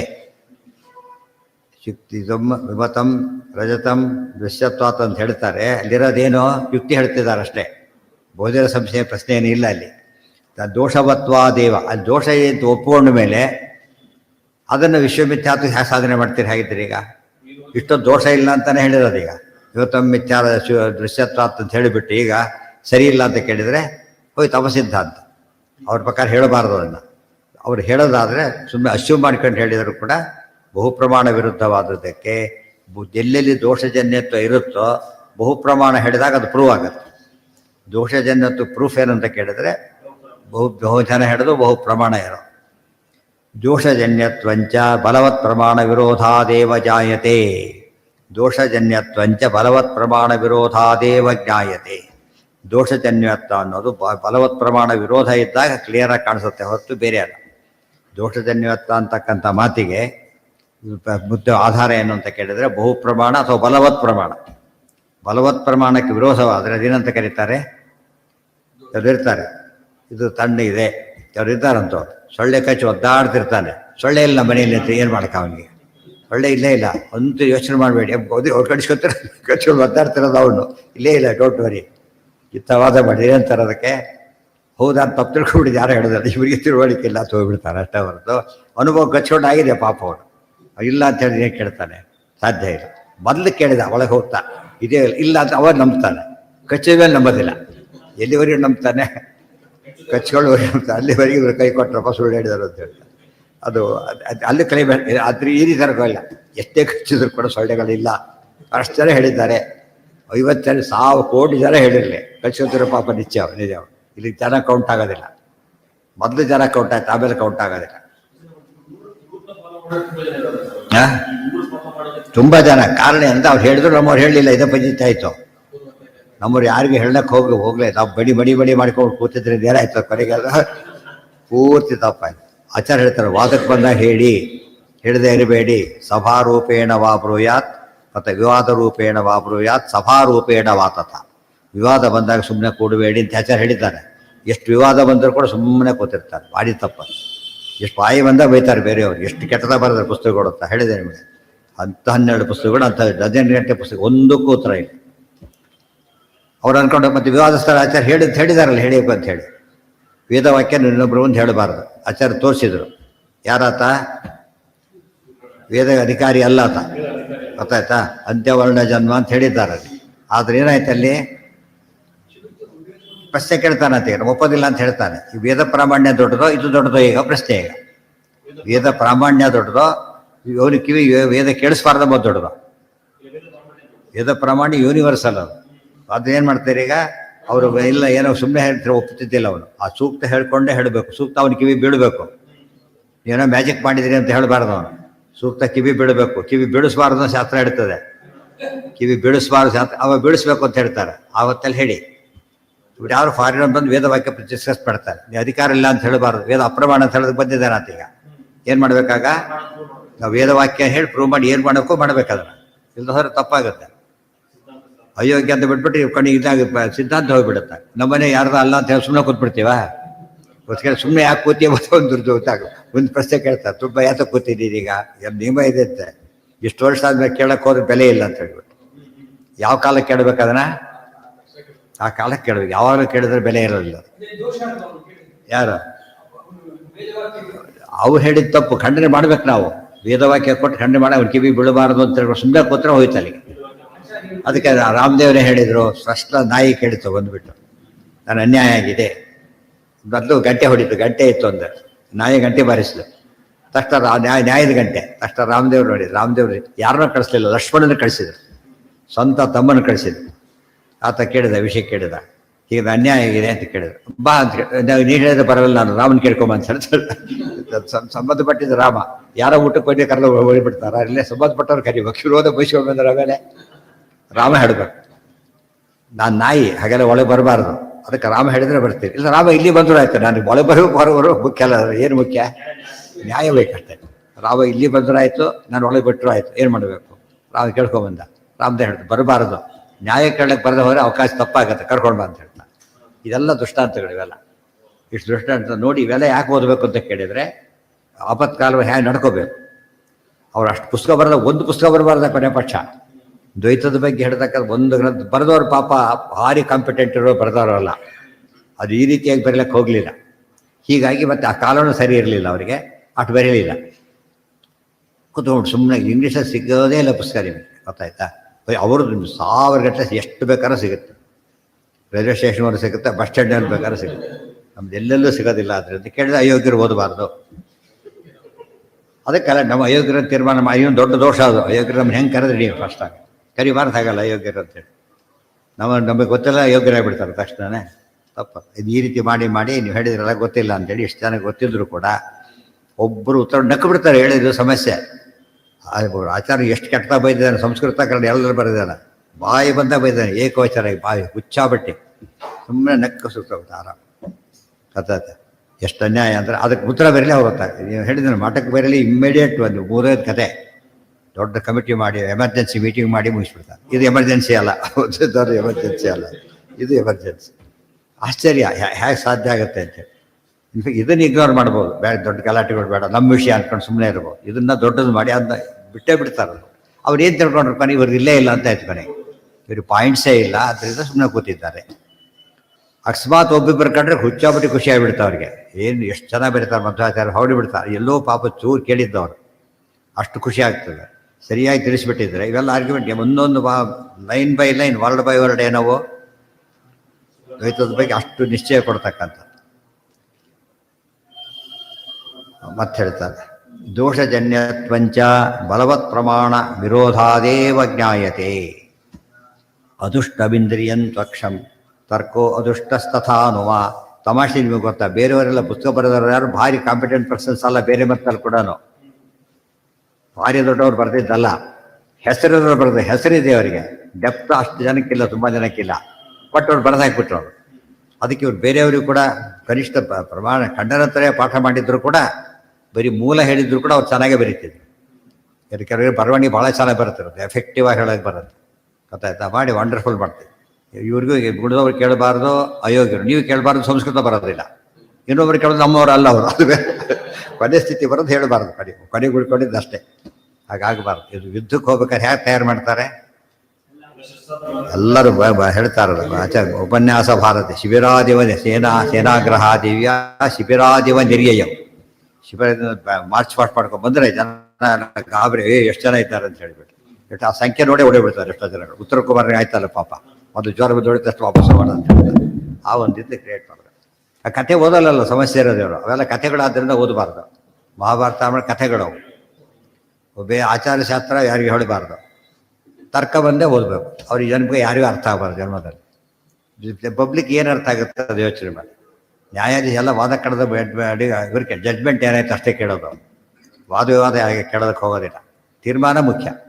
ತೀರ್ಮಾನ ಆಗಿ ಮಾಡೋದಿಲ್ಲ. ಯಾವ ವಾಕ್ಯಾರ್ಥದಲ್ಲಿ ಏನಾಗುತ್ತೆ, ತೀರ್ಮಾನ ಬರೋದೇ ಇಲ್ಲ. ಅದರಿಂದ ನೋಡಿದ್ರೆ ಏನಿಸುತ್ತೆ, ಇಲ್ಲ ಅವ್ರಿಗೆ ಗೆದ್ದರು ಅಥವಾ ಇವ್ರು ಹೇಳಕ್ಕೆ ಬರಲಿಲ್ಲ, ಅಥವಾ ನಮ್ಮ ಸಿದ್ಧಾಂತ ಸರಿಯೇ ಇಲ್ಲ. ಅವರು ಅದು ತಕ್ಕಂತೆ ಯೋಚನೆ ಮಾಡಿಬಿಡ್ತಾರೆ. ಒಂದೊಂದು ಮಾತು ಎಷ್ಟಿದೆ, ಇಷ್ಟೆಲ್ಲ ಹೇಳಿದ್ರು ಇಷ್ಟು ಹೇಳಿದಾರಲ್ಲ, ಒಂದು ದೊಡ್ಡ ಕೊಟೇಶನ್ ಕೊಡ್ತಾರೆ. ಇಷ್ಟೆಲ್ಲ ಹೇಳಿದ್ದಕ್ಕೆ ದೊಡ್ಡ ಕೊಟೇಶನ್, ಬ್ರಹ್ಮತರ್ಕದ ವಾಕ್ಯ ಹೇಳ್ತಾರೆ. ಎಷ್ಟು ಲಾಂಗ್ ಕೊಟೇಶನ್ ಇದೆ ನೋಡಿ. ಅದು ಈಗ 2.5 ಪುಟ ಫುಲ್ ಇದೆ, 3 ಪುಟ ಹೆಚ್ಚು ಕಡೆ ದೊಡ್ಡ ಎಲ್ಲ ಹೇಳಿದ್ದೆಲ್ಲ ಬರುತ್ತೆ. ಪ್ರಮಾಣ ಪದ್ಧತಿ, ಪ್ರಮಾಣ ರಕ್ಷಣೆ ಎಲ್ಲ ಬಂದು ಹೋಗುತ್ತೆ ಅದರಲ್ಲಿ. ಪ್ರಮಾಣ ರಕ್ಷಣೆ ಅವ್ರೇನು ಬರೆದಿದ್ದಾರೆ ಅದಿಷ್ಟು ಇದನ್ನು ಬೇಸಿಸ್ ಮಾಡಿ ಪ್ರಮಾಣ ಪದ್ಧತಿ ಮುಂದುವರಿಸ್ತಾರೆ. ಇವೆಲ್ಲ ಸೇರಿಸಿಬಿಟ್ಟು ಸರಿಯಾಗಿ ಓದಿ ಎಲ್ಲ ನೆನಪಾಗುತ್ತೆ. ಇಷ್ಟೊತ್ತು ಓದಿದ್ದು ಕೂಡ ನೀಟಾಗಿ ಜ್ಞಾಪಕ ಆಗುತ್ತೆ. ಅದುಷ್ಟಮಿಂದ್ರಿಯಂ ತ್ವಕ್ಷಂ ತರ್ಕೋದುಷ್ಟಸ್ತಥಾನುಮ ಆಗಮೋ ಅದುಷ್ಟವಾಕ್ಯಂಚ ಸ್ವದೃಕ್ತ್ಯಾನುಭವ ಸ್ಮೃತಃ. ಎಲ್ಲ ಡೆಫಿನೇಷನ್ಗಳಿವೆ. ಅದುಷ್ಟಮಿಂದ್ರಿಯಂತೂ ಅಕ್ಷಂ, ಅದುಷ್ಟಮಿಂದ್ರಿಯಂತೂ ಅಕ್ಷಂ. ಅಕ್ಷಂ ಅಂದರೆ ಪ್ರತ್ಯಕ್ಷ, ಅದುಷ್ಟವಾದ ಇಂದ್ರಿಯ ಪ್ರತ್ಯಕ್ಷ. ತರ್ಕೋ ಅದುಷ್ಟ ತಥಾ ಅನುಮ. ತರ್ಕಕ್ಕೆ ದೋಷ ಇಲ್ಲದ ಹೋಗ ಏನಂತ ಕರೀತಾರೆ, ಅದಕ್ಕೆ ಅನುಮಾನ ಅಂತ ಕರೀತಾರೆ. ಅನುಮಾನ ಅಂದ್ರೂ ಒಂದು, ಅನುಮಾನ ಅಂದ್ರೂ ಒಂದೇ. ಆಗಮ ಅದುಷ್ಟವಾಕ್ಯಂಚ, ಯಾವುದು ದುಷ್ಟವಾಕ್ಯ ಅಲ್ಲ ಅದು ಆಗಮ. ಸ್ವದೃಕ್ ತನ್ನೇ ತಾನು ಕಾಣೋದು, ನೇರ ಕಾಣೋದಕ್ಕೇನು ಸ್ವದೃಕ್, ತನ್ನನ್ನು ನೋಡ್ಕೊಳ್ಳೋದು, ಬೇರೆಯವರನ್ನು ಡೈರೆಕ್ಟ್ ನೋಡೋದಕ್ಕೆ ಏನಂತಾರೆ, ಅನುಭವ ಅಂತ ಕರೀತಾರೆ. ಅನುಭವ ಡೆಫಿನೇಷನ್ ಸ್ವದೃಕ್ ಅನುಭವ. ಇನ್ನೊಬ್ಬರು ಕಂಡ್ರೆ ಅದು ಹೊರಗಿಂದು, ತನ್ನನ್ನೇ ನೋಡ್ಕೊಂಡಾಗ ಏನಾಯ್ತು ಅದು ಅನುಭವ. ತಂದೆ ಫೋಟೋಗೂ ಇನ್ನೊಬ್ಬರು ಫೋಟೋ ನೋಡಿ ಡಿಫರೆನ್ಸ್ ಆಗೋ ಹಾಗೆ. ಈ ಮಾತಿ ಇಷ್ಟೆಲ್ಲ ಹಾಕಿ ಟಿಕರ್ ಮತ್ತೆ ಎಲ್ಲ ನೀಟ್ ಕೂಡ ಹೇಳ್ತಾರೆ. ಇಂದ್ರಿಯಂ ಪ್ರತ್ಯಕ್ಷ ಬಂತು ಇಲ್ಲಿ ಹೇಳಿದ್ರು, ಅಲ್ಲಿ ಇಂದ್ರಿಯ ಸನ್ನಿಕರ್ಷ ಪ್ರತ್ಯಕ್ಷ ಬಂತು ಅಲ್ಲಿ ಹೇಳಿದ್ರು. ವಿರೋಧ ಬಂತಲ್ಲ ನಿಮ್ಮಲ್ಲಿ ಅಂತ ಪ್ರಶ್ನೆ ಮಾಡಿದ್ರೆ ವಿರೋಧ ಬಂದಿಲ್ಲ. ಅದು ಸಮರ್ಥಿಟ್ಟು ಅದೆಲ್ಲ ಟಿಕಾರ ಕೆಲಸ. ಜ್ಞಾನ ಅಂತ ಸ್ವದೃಕ್, ಸ್ವಭಿಷೇಕ ಜ್ಞಾನಂ ಅನುಭವ ಅಷ್ಟೆ. ಏನದ ಏನು ತೂ ಅಕ್ಷ ಅಂದರೆ ಇಂದ್ರಿಯ. ತೂ ಶಬ್ದ ಬೇರೆ ಮಾಡಬೇಕು. ತ್ವಕ್ಷಮ, ತು ಅಕ್ಷಂ ತ್ವಕ್ಷಮ್ ಅಂತ ಸಂಧಿ ಆಗಿದೆ. ಅದುಷ್ಟಮಿಂದ್ರಿಯಂತೂ ಅಕ್ಷಂ. ಗೊತ್ತಾಯ್ತಾ? ಕಣ್ಣು ಗೊತ್ತಾಯ್ತು, ಕಣ್ಣು ಅಂದ, ಕಣ್ಣಲ್ಲಿ ಕಾಣಿಸ್ತೇವೆ ಅಂದ. ಇನ್ನೊಂದು ನೋಡಿದೆ ಅಂದ, ಎರಡೂ ಸರಿನೇ. ಯಾಕೆಂದರೆ ಅದು ಸನ್ನಿಕರ್ಷ ಅಂತ ಅವಾಂತರ ವ್ಯಾಪಾರ, ಅದನ್ನು ಪ್ರಧಾನ ಮಾಡ್ಕೊಂಡು ಅಲ್ಲಿ ಹೇಳಿದರು. ಇಲ್ಲಿ ವಸ್ತು ಕರ್ಣ, ಆಮೇಲೆ ಅವಾಂತರ ವ್ಯಾಪಾರ. ಏನು ಬೇಕು ಕಡ್ಲಿಕ್ಕೆ, ಕೊಡಲಿ ಅಂದ ಅಷ್ಟೇ. ಸೌದೆ ಕಡ್ಲಿಕ್ಕೆ ಏನು ಬೇಕು ಅಂತ ಕಡ್ಲಿ ಬೇಕು ಅಂತ ಕೊಡ್ಲಿ ಬೇಕು ಅಂತ ಕೊಡ್ಲಿ ತಂದಿಟ್ಟು ಹೋಗ್ಬಿಟ್ಟ. ಸಾಕಾದ್ರೆ ಕೊಡ್ಲಿ ಏನೂ ಆಗಿಲ್ಲ ಅದೇ ಕೆಲಸ ಅಂತ ನೋಡ್ತಾರೆ. ಅವ್ರು ಏನು ಹೇಳಿದ್ರು ಕೊಡ್ಲಿ ಅಂತ ಕೊಡ್ಲಿ ಕಡಿಬೇಕು ಅಂತ ಅರ್ಥ. ಇವನೇನು ತಿಳ್ಕೊಂಡು ಪಕ್ಕದಲ್ಲಿಟ್ಟು ಸಾಕು ಅಂತ ತಿಳ್ಕೊಂಡು ಅರ್ಥ ಆಯ್ತಾ. ಅದಕ್ಕೆ ಅವಾಂತರ ವ್ಯಾಪಾರ ಅಂತ ಕರೀತಾರೆ. ಏನದು ಉತ್ಪತ್ತನ ನಿಪತ್ತನ ಕ್ರಿಯಾ. ಮೇಲೆತ್ತಿ ಕೆಳಗೆ ಹಾಕಿದಾಗ ಏನಾಗುತ್ತೆ, ಫೋರ್ಸ್ಗೆ ಅದೇ ಏನಾದ್ರೆ ಹೊಡಿಲಿಕ್ಕೆ ಶುರುವಾಗುತ್ತೆ. ಮತ್ತು ಪಕ್ಕದಲ್ಲಿಟ್ಟರಲ್ಲ, ಪಕ್ಕದಲ್ಲಿ ಎಷ್ಟು ಕೋಟಿ ವರ್ಷ ಇದ್ದರೂ ಕೂಡ ಏನಾಗಲ್ಲ. ಅದು ಅವಾಂತರ ವ್ಯಾಪಾರ ಇರಬೇಕು. ಅದಕ್ಕೆ ಪುಸ್ತಕ ಇದೆ, ನಾವು ಓದಿಲ್ಲ ಅಷ್ಟೇ, ಇದ್ದರೂ ಅಷ್ಟೇ, ಇಲ್ಲ ಹೋದರೂ ಅಷ್ಟೇ. ಅದು ಪುಸ್ತಕ ಇಟ್ಕೊಂಡಿರಲ್ಲ, ಇಟ್ಕೊಂಡು ಖುಷಿ ಆಯ್ತು. ಆಮೇಲೆ ಪುಸ್ತಕ ಓದ್ತಾರೇ ಇಲ್ಲ, ಇಟ್ಕೊಂಡಿರ ಅಂತ ಕೇಳಿದ್ದು ಜಾತಕ್ಕೆ ಹೇಳಿದ ನೋಡ್ತೀರಾ ಅಂತ ಅರ್ಥ. ಈ ಫೋನ್ ಬಂದಿದೆ ನೋಡು ಅಂತ ನೋಡ್ತಾ ಕೂತ್ಕೊಂಡ್ಬಿಟ್ಟ, ನೋಡ್ತಾ ಕೂತ್ಕೊಂಡ. ನೋಡೋ ಶಬ್ದಕ್ಕೆ ಏನರ್ಥ? ಅಟೆಂಡ್ ಮಾಡು ಅಂತ ಅರ್ಥ. ಕೆಲವು ಪದಗಳಿಗೆ ಅರ್ಥ ಬೇರೆ ಆಗ್ತಾ ಹೋಗ್ತದೆ. ಮೆಕ್ಯಾನಿಕಲ್ ಏನು ಮಾಡ್ತಾರೆ, ಅದಕ್ಕೆ ಅವ್ರು ಮುಂದೆ ಹೋಗೋದೇ ಇಲ್ಲ. ಅವ್ರು ಒಂದು ವಿಷಯ ಅರ್ಥ ಮಾಡಿ, ಇಲ್ಲಿ ಅವಾಂತರ ವ್ಯಾಪಾರ ಇಟ್ಕೊಂಡು ಅಲ್ಲಿ ಹೇಳಿದರು. ಆಚಾರ ಅದನ್ನೇ ಹೇಳ್ಬೋದಾಗಿತ್ತು ಮತ್ತೆ, ಅಥವಾ ಇದನ್ನೇ ಅಲ್ಲಿ ಹೇಳ್ಬೋದಾಗಿತ್ತು. ಯಾಕೆ ಹೇಳಿಲ್ಲ ಅಂದರೆ ಬೇರೆ ರೀತಿ ಹೇಳಕ್ಕೆ ಬಂದರೂ ಕೂಡ ವಿಷಯ ಬದಲಾಗೋದಿಲ್ಲ, ಕಾನ್ಸೆಪ್ಟ್ ಬದಲಾಗಬಾರ್ದು. ಇದಕ್ಕೋಸ್ಕರ ಏನು ಮಾಡಿದ್ರು, ಅಯ್ಯೋ ಬೇರೆ ಹೇಳಿದ್ರಲ್ಲ ಅಂತ ಗಾಬರಿ ಆಗಬೇಡಿ. ವಿಷಯ ಇದೆ, ಅದಕ್ಕೋಸ್ಕರ ಬೇರೆ ಬೇರೆ ರೀತಿ ಹೇಳ್ತಾರೆ, ಎಲ್ಲ ಸರಿನೇ. ಅದಕ್ಕೆ ಹೇಳೋ ರೀತಿಯಲ್ಲಿ ವ್ಯತ್ಯಾಸವಾದರೆ ತಪ್ಪಲ್ಲ, ಅರ್ಥದಲ್ಲಿ ವ್ಯತ್ಯಾಸ ಆಗಬಾರ್ದು. ಅದಕ್ಕೋಸ್ಕರನೇ ವರ್ಡಿಂಗ್ಸ್ ಬದಲಾಗ್ತದೆ. ಮತ್ತು ಎಷ್ಟೋ ಸರ್ತಿ ಏನು ಮಾಡ್ತಾರೆ ಅಂತ ಹೇಳ್ತಾರೆ, ಇಲ್ಲ ನಿನ್ನ ವರ್ಡಿಂಗ್ಸಲ್ಲಿ ಹೇಳು ಅಂತ ಹೇಳ್ತಾರೆ. ಇದನ್ನು ಹೇಳ್ಬೇಡ, ನಾನು ಹೇಳಿದ್ರೆ ಹೇಳು, ನಿನ್ನ ವರ್ಡಿಂಗ್ಸಲ್ಲಿ ಹೇಳು ಅಂತ ಹೇಳ್ತಾರೆ. ಅವಾಗೇನಾಗುತ್ತೆ ಅವನಿಗೆ, ಯಾವಾಗ ಸ್ವಂತ ವರ್ಡಿಂಗ್ಸಲ್ಲಿ ಹೇಳಕ್ಕೆ ಬರುತ್ತೆ ಗೊತ್ತಾ, ಅರ್ಥ ಆಗಿದ್ರೆ ಮಾತ್ರ. ಇಲ್ದವ್ರು ಏನು ಮಾಡ್ತಾನೆ, ಅದನ್ನೇ ಹೇಳ್ತಾ ಕೊಡ್ತಾನೆ, ಅದನ್ನೇ ಹೇಳ್ತಾನೆ. ಯಾಕೆಂದರೆ ಅವನಿಗೆ ಅರ್ಥ ಆಗಿಲ್ಲ. ಸ್ವಲ್ಪ ಹೆಚ್ಚು ಕಡಿಮೆ ಯಾರು ಕೂಡ ಆಕಾಶ ನೋಡ್ತಾ ಕೂತ್ಬಿಡ್ತಾರೆ. ಅದಕ್ಕೆ ರೈಟ್ ಓನ್ ವರ್ಡ್ಸ್ ಕೊಡ್ಬೇಕಾದ್ರೆ ರೈಟ್ ಓನ್ ವರ್ಡ್ಸ್ ಅಂತ ಬರೀತಾರೆ. ಮತ್ತೆ ಓನ್ ವರ್ಡ್ಸ್ ಅಂತ ಹೇಳಿದಾಗ ಅರ್ಥ ಮಾಡ್ಕೊಂಡಿದ್ದು ಗಟ್ಟಿ ಆಗ್ಬೇಕು. ಏನ ಯಾವ್ದ ಅಲ್ಲ, ಫಾಲ್ಟ್ಲೆಸ್ ಅಂತ, ಫ್ಲಾಲೆಸ್. ದೋಷ ಇಲ್ಲ, ದೋಷ ಇರೋದು ದುಷ್ಟ ಮನುಷ್ಯ. ದೋಷ ಇದ್ರೆ ದುಷ್ಟ, ಅದುಷ್ಟ ವಾಕ್ಯ, ದುಷ್ಟವಲ್ಲದ ವಾಕ್ಯ. ಆಗಮ ದೋಷ ಅಂದ್ರೆ ಏನು? ಆಗಮ ದೋಷ ಅಂದ್ರೆ ಏನು? ನಿರಭಿಧೇಯತ್ವ ಫಸ್ಟ್. ಅರ್ಥ ಕಚಡದಪಾನಂ ಜಪಗಡದತ್ವ. ಅರ್ಥ ಕಚಡದಪ ಇರೋ ಜಪಗಡ ಅರ್ಥನೇ ಇಲ್ಲ ಅಂತ. ಅರ್ಥ ಇಲ್ಲದ ಮಾತಾಡಬಾರ್ದು. ಕೆಲವು ಅನ್ವಯ ಇಲ್ಲದ ಮಾತಾಡಬಾರ್ದು. ಏನಂತ, ವನ್ಯನಾಶಿಂಚತಿ, ಬೆಂಕಿಯಿಂದ ಪ್ರೋಕ್ಷಣೆ ಮಾಡ್ತಿದ್ದಾರೆ. ಬೆಂಕಿಯಿಂದ ಪ್ರೋಕ್ಷಣೆ ಮಾಡಕ್ಕೆ ಫಸ್ಟ್ ಏನು ಮಾಡ್ಬೇಕು ಅವರು? ಇಲ್ಲ, ಸುಟ್ಟೋಗಿರುತ್ತೆ ಪದ್ಧತಿ. ಅದಕ್ಕೆ ಎಂಥದ್ದು ವಿರುದ್ಧವಾದಬಾರ್ದು, ಅದು ಹೇಳಬಾರ್ದು. ಮತ್ತು ಯೋಗ್ಯತೆ ಇಲ್ಲ, ಕೆಲವು ಸತ್ಯ ವಿರೋಧ ಇರುತ್ತೆ.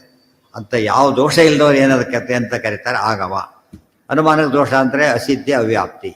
ಪ್ರತ್ಯಕ್ಷ ದೋಷ ಅಂದರೆ ಏನು? ದೂರಸ್ತತ್ವ ಇತ್ಯಾದಿ. ಅವು ಇಂದ್ರಿಯ ದೋಷಗಳು ಬೇರೆ, ಅರ್ಥ ದೋಷಗಳು ಬೇರೆ, ಸನ್ನಿಕರ್ಷ ದೋಷ ಬೇರೆ. ಅದಕ್ಕೆ ಎಲ್ಲ ಅದೃಷ್ಟಂ ಅಂತ ಹೇಳ್ಬಿಟ್ಟು, ಅದೃಷ್ಟಮನ್ನು ಎಲ್ಲರಿಗೂ ಅದೃಷ್ಟಂ ಇಂದ್ರಿಯಂ, ಅದೃಷ್ಟಸ್ತಥಾ ಅನುಮ, ಆಗಮ ಅದೃಷ್ಟ ವಾಕ್ಯ. ಎಲ್ಲೂ ದೋಷ ಇರಕೂಡದು. ದೋಷವಿಲ್ಲದ ಪ್ರತ್ಯಕ್ಷ, ದೋಷವಿಲ್ಲದ ಅನುಮಾನ ಯುಕ್ತಿ, ದೋಷವಿಲ್ಲದ ಶಬ್ದ, ಅದು ಪ್ರತ್ಯಕ್ಷ ಅನುಮಾನ ಆಗವಾಗುತ್ತೆ. ನಿರ್ದೋಷ ಅಂತ ಪದ ಉಪಯೋಗಿಸಿದ್ರು, ಅದೃಷ್ಟ ಅಂತ ಉಪಯೋಗಿಸಿದ್ರು ಅಷ್ಟೆ. ಅದೃಷ್ಟ ಇಜಕೃಟ್ಟ ಏನು, ನಿರ್ದೋಷ. ಈ ರೀತಿ ತಿಳ್ಕೊಂಡಾಗ ಪದಗಳು ಕ್ಲಾರಿಟಿ ಜಾಸ್ತಿ ಆಗುತ್ತೆ. ಸ್ವದೃಕ್ಚ ಅನುಭವ ಸ್ಮೃತಃ, ಸ್ವದೃಕ್ಚ ಅನುಭವ ಸ್ಮೃತಃ. ತನ್ನ ಅದಕ್ಕೆ ನಿರ್ದುಷ್ಟ ಅಂತ ಹಾಕಲಿಲ್ಲ ಅನುವಾದಕ್ಕೆ, ಅನುಭವಕ್ಕೆ. ಯಾಕೆ ಹೇಳಿ? ಅನುಭವ ದೋಷ ಇರೋದಿಲ್ಲ. ಅದರಿಂದಾಗಿನೇ ಸಾಕ್ಷಿ ಪ್ರತ್ಯಕ್ಷ, ದೋಷ ಇಲ್ಲ, ನಿರ್ದೋಷ ಅಂತ ಹಾಕಲಿಲ್ಲ. ಇದು ಭಾರಿ ಸ್ವಾರಸ್ಯ. ಅಚ್ಚ ಪ್ರತಿ ಪದ ಹಾಕುವಾಗ ಎಷ್ಟು ಅಕ್ಯುರಸಿ ಇರ್ತದೆ. ಕೇಳಿ. ಹಾಂ, ದುಷ್ಟರ ಸಾಕ್ಷಿ ಪ್ರಮಾಣ ಹೇಳ್ತಾರೆ. ಯಾರು ಹೇಳ್ತಿರೋದೇನ? ಸಜ್ಜನ ಮಾತು. ದುಷ್ಟರ ಸಾಕ್ಷಿ ಫಸ್ಟ್ ಹೇಳ್ಬೇಕಂತ ಏನಂತ, ಅಪ್ರಮಾಣ, ಅನುಭವ ಅಪ್ರಮಾಣವೇ ಆಗಿರುತ್ತೆ. ಈ ಯೋಗ್ಯರಿ ಮಾತ್ರ ಹೇಳ್ತಿರೋದು, ಬೇರೆಯವರಿಗೆಲ್ಲ. ಮತ್ತು ಸರಿಯಾಗಿ ನೋಡೋ ಕಣ್ಣಿರೋರು ಹೇಳ್ತಿರೋದು, ಕುರುಡ್ರ ಬಗ್ಗೆ ಮಾತಾಡ್ತಾ ಇಲ್ಲ. ನಾವು ಎಲ್ಲರೂ ಸರ್ವೇ ಜನ ಸುಖಿನೋಭವ ಅಂತ ದೊಡ್ಡದಾಗಿ ಹೇಳ್ತೇವೆ, ತಪ್ಪಲ್ಲ. ಸರ್ವೇ ಸಜ್ಜನ ಅಂತ ಅರ್ಥ. ಏನ್ರಿ ಈಗೆಲ್ಲ ಹೇಳಿಬಿಟ್ಟು ಗುಂಡಗಳು ಒಳ್ಳೆಯದಾಗತ್ತೆ ಹಾಗಿದೆ ಅಂತ ಕೇಳಿದರೆ, ಅಲ್ಲಿ ಸರ್ವೇ ಶಬ್ದಕ್ಕೆ ಏನರ್ಥ? ಒಳ್ಳೆಯವರಿಗೆ ಅಂತ ಅರ್ಥ. ಬರೀ ಆ ಮಾತು ಕೇಳ್ಕೊಂಬಿಟ್ಟು, ನೋಡಪ್ಪ ಕೆಟ್ಟವ್ರಿಗೆ ಒಳ್ಳೇದಾಗಬೇಕು ಅಂತ ಹೇಳ್ಬಿಟ್ಟಿದ್ದಾರೆ, ಅವ್ರಿಗೂ ಒಳ್ಳೇದಾಗಲಿ ಅಂದರೆ ತಪ್ಪಾಗುತ್ತೆ. ಅದು ಯಾರು ರಾಜರ ಮಾತು ಈ ಮಾತು ಹೇಳಿಬಿಟ್ರೆ ಎಷ್ಟು ತಪ್ಪಾಗೋದಿಲ್ಲ.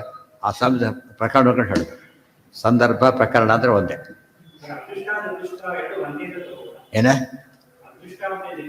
ಒಂದೇ ಅಂತ ಹೇಳಿದ್ದೇನೆ, ಅದೇ ತಾನೇ ಅಂತ ಹೇಳಿದ್ದೆ. ಈಗ ನಿರ್ದೋಷ ಇದ್ಬಿಟ್ಟು ಅದೃಷ್ಟ ಅಷ್ಟೆ, ಫ್ಲಾಲೆಸ್ ಅಂತ. ಬಲವತ್ ಪ್ರಮಾಣತಶ್ಚೈವ ಜ್ಞೇಯ ದೋಷಾನ ಚಾನ್ಯಥಾ. ದೋಷಗಳನ್ನು ನಾವು ಹೇಳಿದ್ದಾರೆ ಪರತಃ ಅಂತ ಹೇಳಿದ್ರಿಂದ, ದೋಷ ಇದ್ದಲ್ಲಿ ಮಾತ್ರ ಏನಂತ ಹೇಳ್ಬೇಕು, ಅದನ್ನ ಸರಿ ಇಲ್ಲ ಅಂತ ಹೇಳ್ಬೋದು ದೋಷ. ಅದರ್ವೈಸ್ ಏನು ಮಾಡ್ಬೇಕು, ಅದಕ್ಕೆ ಸರಿ ಅಂತ ಒಪ್ಪಬೇಕಾದ್ರೆ. ಮತ್ತೆ ದೋಷ ಕಂಡು ಬಂದರೆ ಮಾತ್ರ, ಇಲ್ಲದವ್ರೆ ಪ್ರಮಾಣ ಅಂದರೆ ಪ್ರಮಾಣನೇ. ದ್ವಿಧಂ ಫಲವತ್ವಂಚ ಬಹುತ್ವಾಚ್ಚ ಸ್ವಭಾವತಃ ದೋಷಾಹ ನ ಚ ಅನ್ಯಥ. ಬಲವತ್ ಪ್ರಮಾಣ ಇಲ್ಲದೆ ಹೋದರೆ ದೋಷ ಅಂತ ಹೇಳಬಾರ್ದು. ಇವತ್ತು ಕೂಡ ಏನು ಮಾಡ್ತಾರೆ, ಅವನಿಗೆ ತಮ್ಮ ಜನ ಭಾರಿ ಕೆಟ್ಟ ಸ್ವಭಾವ ಇರುತ್ತೆ, ಏನೋ ಒಳ್ಳೇದೇನೋ ಆಗುತ್ತೆ ಅಂತ ತಿಳ್ಕೊಳ್ಳಿ, ಒಂದು ಮಗು ಇದು ಲೆಟ್ರ್ ಬರೆದ್ಬಿಡೋದು, ಗೊತ್ತಾಯ್ತಾ, ಕೆಡಿಸ್ಬಿಡೋದು ಕಾರ್ಯಕ್ರಮ. ಸುಳ್ಳು ಬರೋದು ಇರೋದಿಲ್ಲ, ಏನು ಸುಳ್ಳು ಇರುತ್ತದೆ, ಕೆಟ್ಟದಲ್ಲಿ ಅದು ಏನು ಮಾಡೋಕ್ಕಿಲ್ಲ, ರಿಸ್ಕ್ ತೊಗೊಳ್ಬೇಕಾದ್ರೆ ಓಕೆ ಅಂದ್ಬಿಡ್ತಾರೆ. ಅಥವಾ ನಮಗೆ ಅನುಭವ ಆಗಿದೆ ಅದೆಲ್ಲ, ಆ ರೀತಿ ಮಾಡಬಾರ್ದು, ತಪ್ಪದು. ಆದರೆ ಅವ್ರು ಸರಿಯಾದ ಪದ್ಧತಿ ಬಂದಾಗ ಪ್ರಮಾಣ ತೋರಿಸ್ಬೇಕು. ಉದಾಹರಣೆಗೆ ಅಂಥವ್ರಿಗೆ ಜಾಗ ಕೊಡಬೇಡಿ ಅಂತ ಕೊಟ್ಟರು, ಗಲಾಟೆ ಆಗುತ್ತೆ. ಹಿಂದೆ ಗಲಾಟೆಗೆ ಇದೆಲ್ಲ ಆಗಿದೆಯಾ? ಇಲ್ಲ, ಸುಳ್ಳು ಹೇಳ್ತಾರೆ ಅಂತ ಅರ್ಥ. ಅದು ಕೆಲವು ಸರಿಯಾಗಿ ಕೊಟ್ಟೆ, ಕೆಲವರು ಪಾಪ ಕೊಡಬೇಕು, ಗಲಾಟೆ ಆಗುತ್ತೆ ನೋಡಿ, ಕರೆಕ್ಟ್. ಅದು ಸುಮ್ಮನೆ ಹೇಳಿದ ತಕ್ಷಣ ಮಾಡಿ ಕೇಳಬಾರ್ದು. ಇವತ್ತು ಆ ಲೆಟ್ರ್ ಕೊಟ್ಟ ತಕ್ಷಣ ಮಾಡೋದ, ಎಲ್ಲರೂ ಸಸ್ಪೆಂಡ್ ಆಗಿಬಿಡ್ತಾರೆ, ಯಾರು ಇರೋದೇ ಇಲ್ಲ. ಎಲ್ಲರೂ ಡಿಸ್ಮಿಸ್ ಮಾಡೋಕೆ ಎಲ್ಲರೂ ಸಸ್ಪೆಂಡ್ ಮಾಡಬೇಕು. ಫಸ್ಟ್ ಏನು ಮಾಡ್ತಾರೆ, ಆಮೇಲೆ ಎಂಕ್ವೈರಿ ಅಂತ ಇಲ್ವ? ಈಗ ಎಂಕ್ವೈರಿ ಕಾನ್ಸೆಪ್ಟ್ ಏನು? ಅದು ವ್ಯಾಲಿಡ್ ಹೌದೋ ಅಲ್ಲ ಇನ್ವೆಸ್ಟಿಗೇಟ್ ಮಾಡಬೇಕು. ಅದು ಇಲ್ಲ, ಅದರ್ವೈಸ್ ಏನು ಮಾಡ್ಬೇಕು, ಅದನ್ನು ಒಪ್ಪಲ್ಲದ ಪ್ರಾಬ್ಲಮ್ ಬೇಕಿಲ್ಲ, ನಿರಾಕರಣೆ ಮಾಡ್ಬೇಕಾದ್ರೆ ಭಾರಿ ಹುಷಾರಾಗಿರೋದು. ಬಲವತ್ ಪ್ರಮಾಣತಶ್ಚೈವ ಜ್ಞೇಯಾದೋಷಾನ ಚಾನ್ಯಥಾ ದ್ವಿಧಂ ಬಲವತ್ವಂಚ ಬಹುತ್ವಾಚ್ಚ ಸ್ವಭಾವತಃ. ಯಾವಾಗಲೂ ಬಲವತ್ವ ಅಂಬೋದು ಎರಡು ವಿಧ. ಹಿಂದೆ ಹೇಳಿದ್ದರಿಂದ ಸಮ್ಮರಿ ಅಷ್ಟೇ, ಬೇರೆ ಇದ್ರಲ್ಲಿ ಹೇಳ್ತಾ ಇದ್ದ. ಸರಿ, ಅದು ಅರ್ಥ ಆಗಿದ್ದರೆ ಉದ್ದಕ್ಕೆ ಓದ್ಕೊಂಡು ಹೋಗ್ಬಿಡೋದು. ಹಾಗೆ ಅರ್ಥ ಆಗದಾದ್ರೆ ಮತ್ತೆ ಮೊದಲಿಂದ ಹೇಳಬೇಕಾಗುತ್ತೆ. ದ್ವಿಧಂ ಬಲವತ್ವಂಚ ಬಹುತ್ವಾಚ್ಚ ಸ್ವಭಾವತ. ಬಲವತ್ವ ಎರಡು ವಿಧ. ಈಗ 1000 ಆಗಮ ಬಂತು, ಪ್ರತ್ಯಕ್ಷಕ್ಕೆ ವಿರುದ್ಧ ಇದೆ, ಹೋಯ್ತು, ಒಂದೇ ಪ್ರತ್ಯಕ್ಷ ಹಾಕಿಬಿಡ. ಆ ವಿಷಯ ನಮಗೆ ಗೊತ್ತಿಲ್ಲ. ಎರಡು ಸಮಬಲ ಪ್ರಮಾಣ ಆದಾಗ ಬಹುತ್ವ ಇದ್ದಲ್ಲಿ ಗೆದ್ದು ಬಿಡ್ತಾನೆ. ಬಹುತ್ವ ಇದ್ದಾಗ, ಬಹುತ್ವ ಇಲ್ದವ್ರು ಗೆಲ್ಲೋದಿಲ್ಲ. ಅನುಭವಕ್ಕೆ ಇತ್ಯಾದಿ ಬಂದಾಗ ಬಹುತ್ವ ಕೌಂಟ್ ಆಗೋದಿಲ್ಲ, ಗೊತ್ತಾಯ್ತಾ. ಕೆಲವು ಏನು ಮಾಡ್ತಾರೆ, ಮೆಕ್ಯಾನಿಕಲಿ, ಇವತ್ತು ಮೆಕ್ಯಾನಿಕಲ್ ನಡೆದಿರೋದು, ಮೆಜಾರಿಟಿ ಬಂದರೆ ಗೆಲ್ಲಬೇಕು, ಇಷ್ಟು ಮೆಕ್ಯಾನಿಕಲ್, ಎಷ್ಟು ತಪ್ಪಾಗುತ್ತದು. ಸಾಮಾನ್ಯ ಮೆಜಾರಿಟಿ ಲೋಕದೃಷ್ಟಿಯಿಂದ ತಗೊಂಡಾಗ ಈ ಕಾಲದಲ್ಲಿ ವಿರುದ್ಧ ಇರೋದೇ ಜಾಸ್ತಿ. ಸೊ ಒಳ್ಳೆಯವನು ಸೋದು ಗೆದ್ದವನು ಬರೋ ಪ್ರಸಂಗ ಸಾಮಾನ್ಯ, ಆದರೂ ತಪ್ಪೇನಿಲ್ಲ ಅದರೊಳಗೆ. ಆದರೆ ನಿಯಮ ಪ್ರಕಾರ ಹಾಗಂದ್ರೆ ಏನು ಮಾಡೋಕ್ಕೆ ಬರಲ್ಲ, ನಿಯಮ ಆಗಿದೆ. ಯಾರಿಗೆ ಆಗ್ತಾನೆ ಆ ಥರ ಹಾಗೆ ಆಗುತ್ತೆ. ಅದಕ್ಕೇನು ಮಾಡಬೇಕು, ಇನ್ನೊಂದು ಮಾಡಬೇಕಂದ್ರೆ ಎಲ್ಲಿ ಬಹುತ್ವ ಇರ್ತದೋ ಅವ್ನು ಕ್ರಿಮಿನಲ್ ಅಂತ ಗೊತ್ತಾಗ್ಬಿಟ್ರೆ ಬಿಟ್ಬಿಡ್ಬೇಕು. ಹೇಳಿತಾ?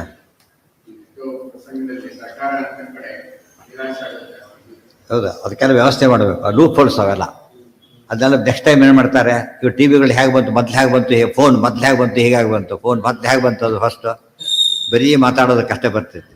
ನಿಧಾನ ಬೆಳೀತಾ ಬೆಳೀತಾ ಬೆಳೀತಾ ಹೋಯ್ತು, ಎಲ್ಲಿ ಬಂತು ಈಗ ಅದು ಆಲ್ ಇನ್ ಒನ್ ಸ್ಥಿತಿ ಬಂದು ಹೆಚ್ಚು ಕಡೆ.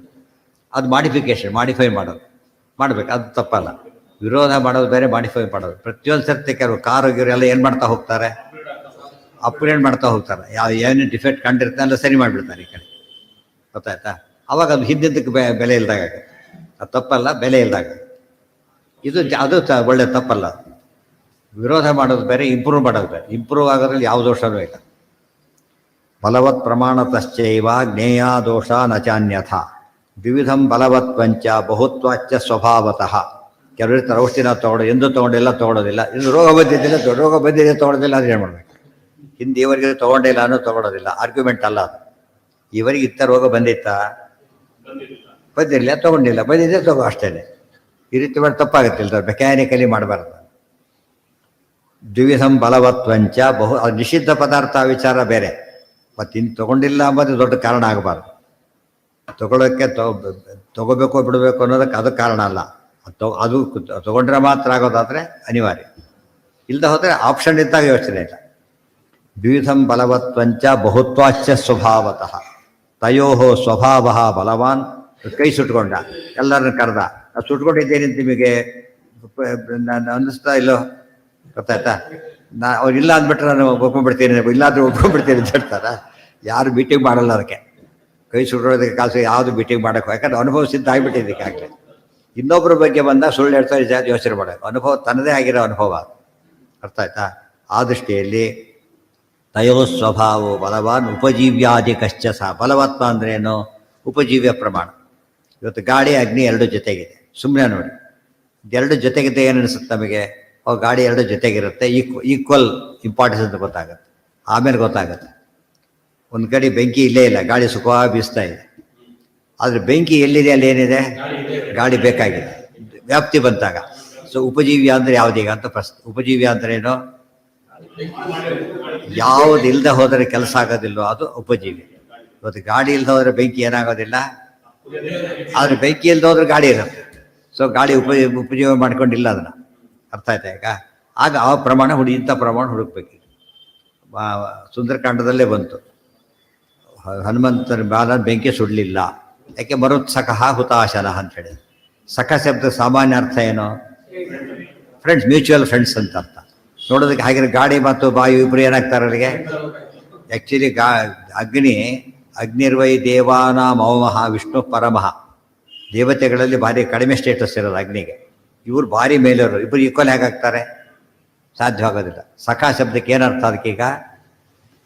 ಈ ರೀತಿ ಫ್ರೆಂಡ್ ಅಂತ ಅರ್ಥ ಅಲ್ಲ, ಯಾಕೆ ವಿರೋಧ ಬರುತ್ತಾಗ ಆಗ ಸರಿ ಅರ್ಥ ಸರಿ ಹೋಗೋದು. ಅದು ಬಿಟ್ಟುಬಿಟ್ಟು ಮೆಕ್ಯಾನಿಕಲಿ ಮಾಡಿ ನೋಡಿ, ಚಕ ಅಂತಿದೆ, ಮೀನು ನೀರಲ್ಲಿದೆ, ಸೊ ಎರಡು ಕೂಡ ಜೊತೆ ಇಲ್ಲ.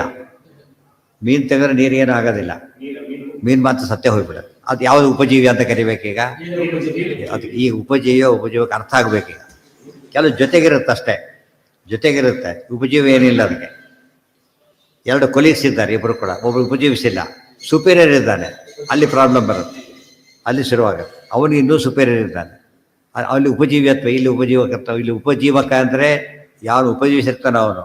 ಉಪಜೀವಿ ಅಂದ್ರೇನೋ ಯಾವುದನ್ನು ಅವಲಂಬಿಸಿ ಬದುಕಿರ್ತಾನೋ ಅವನು ಉಪಜೀವಿಯ. ಸೊ ಗಾಡಿಗೆ ಬೆಂಕಿಗೆ ಯಾವುದು ಉಪಜೀವಿಯ? ಈಗ ಉಪಜೀವಕ ಯಾವುದು? ಅಷ್ಟೇ. ಹಾಗೆ ತಿಳ್ಕೊಂಡ್ಬಿಟ್ಟಾಗ ಈ ಉಪಜೀವ್ಯ ಈ ಪದ ಬಂತಲ್ಲ, ಅದಕ್ಕೆ ಹೇಳಿದ್ದು. ಉಪಜೀವ್ಯಕ್ಕೆ ವಿರುದ್ಧವಾಗಿ ಮಾತಾಡಕ್ಕೆ ಬರೋದಿಲ್ಲ, ಉಪಜೀವ್ಯಕ್ಕೆ ವಿರುದ್ಧ ಮಾತಾಡಕ್ಕೆ ಬರೋದಿಲ್ಲ. ಅವ್ರು ಹೇಳ್ತಾರೆ, ಏನೋ ಅಂದ ಅವನು ತಿರುಗಿ ಅಂದ್ಬಿಡು, ಕೆಲಸ ಹೋಗುತ್ತೀರಿ ಅಂತ ಒಂದು ಅವ್ರು ತಿರುಗಿ ಒಂದನ್ನು ನೋಡ್ಬೇಕಾಯ್ತು, ಕೆಲಸ ಹೋಗುತ್ತೆ ಅಂತ. ಉಪಜೀವ್ಯ ಅವನು, ಇನ್ನೊಬ್ಬರ ಒಂದು ಕೈ ನೋಡ್ಕೋತೀನಿ ಅಂತ. ಸೊ ಉಪಜೀವ್ಯ ಪ್ರಮಾಣ ಅಂದರೆ ಬೇಸಿಕ್, ಅದು ವಿತೌಟ್ ದಟ್ ಇರಲಿಕ್ಕೆ ಸಾಧ್ಯ ಇಲ್ಲ. ತಿಳಿತಾ? ಇವತ್ತು ರೂಪದ ಜ್ಞಾನ ಕಣ್ಣಿಗೆ ಬತ್ತು 1000 ಕುರುಡ್ರಿದ್ದು ಏನೂ ಉಪಯೋಗ ಇಲ್ಲ, ಒಬ್ಬ ಕಣ್ಣಿರೋನು ಸಾಕಾದ್ರೆ. ಯಾಕೆಂದು ಏನು ಬೇಕು ಅದಕ್ಕೀಗ? ಕಣ್ಣಿದ್ದು ನೋಡಬೇಕು ಅಂದ್ರೆ ಮೆಜಾರಿಟಿ ಕೌಂಟ್ ಆಗೋದಿಲ್ಲ. ಗೊತ್ತಾಯ್ತಾ? ಒಂದು ಕಣ್ಣಿರೋದ್ರೆ ಆಗ ಮೆಜಾರಿಟಿ ಬೇಕು. ಕಣ್ಣಿರೋರು ಒಬ್ಬರು 50 ಜನ ಹೀಗೆ ಹೇಳ್ತಾರೆ, 20 ಜನ ಹಾಗೆ ಹೇಳ್ತಾರೆ. ಇನ್ನು ಕಣ್ಣಿಲ್ದವ್ರು 1 ಕೋಟಿ ಜನ ಹೇಳಿದ್ರು ಏನೂ ಬೆಲೆ ಇಲ್ಲ.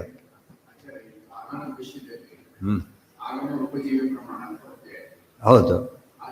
ಯಾವುದ್ರ ಬಗ್ಗೆ? ಹೌದು, ಉಪಜೀವ್ಯ ಪ್ರಮಾಣ. ಅದು ವೇದ ಹೇಳ್ತೀನಿ ಕೇಳಬೇಕಷ್ಟು, ಬೇರೆ ದಾರಿ ಇಲ್ಲ. ಈ ಡಾಕ್ಟ್ರು ಸುಮ್ಮನೆ ಮತ್ತೆ ಏನು ಹೇಳ್ತೀನಿ, ಮತ್ತೆ ಮಾತಾಡ್ಲಿಕ್ಕೆ ಹೋಗಲ್ಲ. ಅವ್ರು ಏನೋ ಹೇಳ್ತಾರೆ, 1 ಬರೆದು ಬಿಡ್ತಾನೆ ಅಷ್ಟೇ, ತೊಗೋಬೇಕಷ್ಟು. ಯಾಕೆ ಅಂತ ಕೇಳಕ್ಕೆ ಹೋಗೋದಿಲ್ಲ. ನೀವು ಮೆಡಿಕಲ್ ಓದಿ ಅವ್ರು ಕೇಳ್ತಾರೆ, ಗೊತ್ತಿದ್ದ ಕೇಳ್ತಾರೆ. ಅವನೇ ಅಕಸ್ಮಾತ್ ಗೊತ್ತಿದ್ರೆ ಅದೇ ಹೇಳ್ತೀವಿ, ಬರೋದಿಲ್ವಾ ಅಂತ ಕೇಳ್ತಾರೆ. ಅವನಿಗೆ ಗೊತ್ತಿ ಹೇಳಕ್ಕೆ ಬರುತ್ತೆ ಅವನಿಗೀಗ. ಡಾಕ್ಟ್ರ್ ಹೇಳಿದ್ದಲ್ಲಿ ಮಾತ್ರ ಇಂಜಿನಿಯರ್ ತೆಗಲಕ್ಕೆ ಬರಲ್ಲ. ಈ ಮಧ್ಯೆ ಅವನು ಡಾಕ್ಟ್ರ್ ಹೇಳಿದ್ದು MBBS, ಅವ್ನು ನೋಡಿದ್ರೆ ಚೀಫ್ ಇಂಜಿನಿಯರು, ಅವ್ನು ಹೇಳಾಗಿಲ್ಲ. ಆರ್ಡಿನರಿ ಡಾಕ್ಟ್ರ್ ಮಾತಾಡ ಈವನ್ ಚೀಫ್ ಇಂಜಿನಿಯರ್ ತೆಗಲಕ್ಕೆ ಬರಲ್ಲ, ಯಾಕಂದ್ರೆ ಫೀಲ್ಡೇ ಅಲ್ಲ. ಅರ್ಥ ಆಯ್ತಾ ಈಗ? ಆಗ ಬಹುತ್ವ. ಇಂಜಿನಿಯರ್ ಅಲ್ಲೇ ಬಹುತ್ವ ಕೌಂಟ್ ಆಗುತ್ತೆ, ಡಾಕ್ಟರ್ ಕೌಂಟ್ ಆಗುತ್ತೆ, ಪ್ರತ್ಯಕ್ಷ ಕೌಂಟ್ ಆಗುತ್ತೆ. ಪ್ರತ್ಯಕ್ಷ ಆಗಮ ಬಂದಾಗ ಎರಡು ಬೇರೆ ಆಗೋಯ್ತು. ಆಗಮದ ಸ್ಕೋಪ್ ಬೇರೆ, ಪ್ರತ್ಯಕ್ಷ ಸ್ಕೋಪ್ ಬೇರೆ. ಪ್ರತ್ಯಕ್ಷ ಸಂಬಂಧಪಟ್ಟಂತ ಆಗಮ ಹೇಳ್ತಾ ಇದ್ದರೆ ಪ್ರತ್ಯಕ್ಷ ಡಾಮಿನೇಟ್ ಆಗುತ್ತೆ. ಅತೀಂದ್ರಿಯಕ್ಕೆ ಮಾತ್ರ ಆಗಮನ ಬೇರೆ ದಾರಿನೇ ಇದೆ.